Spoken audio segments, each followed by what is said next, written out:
तुम्हाला माहिती आहे का, आपण ज्या ताऱ्यांकडे पाहतो त्यांच्यातच आपल्या अस्तित्वाची कथा लपलेली आहे. सुरुवात होते एका विशाल नेब्युलामधून. अवकाशातील वायू आणि धुळीचे प्रचंड ढग गुरुत्वाकर्षणामुळे हळूहळू आकुंचन पावू लागतात. त्या ढगाच्या मध्यभागी उष्णता आणि दाब वाढत जातो आणि जन्म घेतो एक प्रोटोतारा.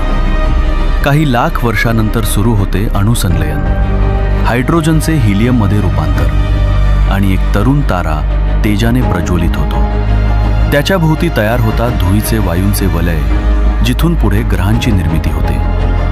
पण प्रत्येक ताऱ्याचा शेवट निश्चित असतो.